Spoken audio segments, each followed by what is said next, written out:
I have no experience growing herbs or flowers, but I was sent a hydroponics kit. For me, it contains 4 parts. The reservoir, which is basically a bucket. Later we'll add 10 litres of water to this. There's a pump, it plugs into the back here and mounts inside the middle of the water reservoir and attach a few bits to it. There's a bunch of LEDs that act like sunlight. You peel off that cling plastic. And of course some electronics, so we don't need to do much. I put it in the laundry. Be aware that it makes lots of light, 16 hours a day. In terms of size, the LED light is on a telescopic pole, so it can be 230 mil above the plants. You can extend it 420 mil above, or the maximum 650 mil above. It's about the size of a slab of beer. The reservoir is about 260 mil deep, 400 mil wide and 120 mil high.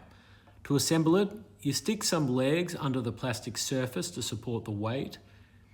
Drop in these sponge holders. You can buy extra sponges. I think they're made of maybe moss.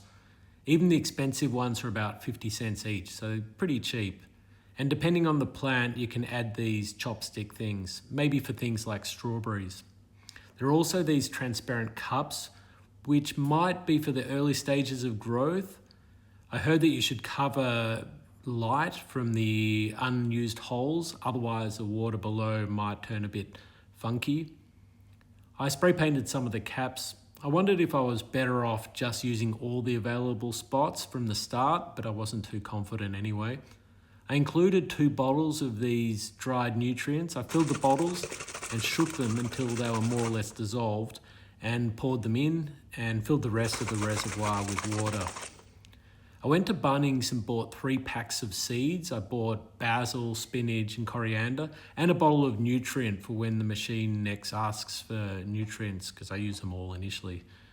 The kit doesn't know when the nutrient is required, it just reminds you every 2 weeks. You turn off the reminder by just pressing the button here. So if you quick press the time button, that adjusts the clock. And to exit that, just 3 seconds, 1, 2, 3.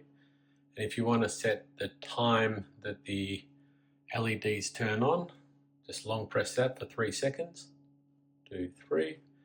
And I've got it going on from 7 o'clock AM, and that'll run for 16 hours. To exit that, 3 seconds, and then we're back to normal. To change the mode, you've got flowers or plants. In this case, we've got plants. I read that if you add too much nutrient, the edges of leaves turn brown, which is called nutrient burn, apparently. I figured that if there isn't enough, the plants will start looking sick. It says 2 or 3 caps per 10 litres, which I added about after 2 weeks, and then I added every week after that. You fill it up through that little trapdoor at the front.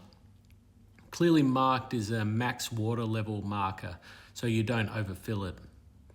You get the sponge, you get 1 sponge for every hole. I put some seeds in each. I took a photo every day for the next month. The spinach grew really quickly, so I started eating it. That's why the growth kind of slowed on that one. The initial cost of the kit might be, I guess, $100, $200. And the ongoing costs are very low. The power I calculated at about 10 cents per day. Seeds and fertilizer last for ages, and then there's just the water. It's pretty convenient, it's very low maintenance, and you don't need to wash the herbs before eating them, which is kind of cool. There's also a certain satisfaction in growing your own stuff, so I can see these things becoming popular. Does it make financial sense? Probably not, but it's an enjoyable hobby that doesn't require too much attention.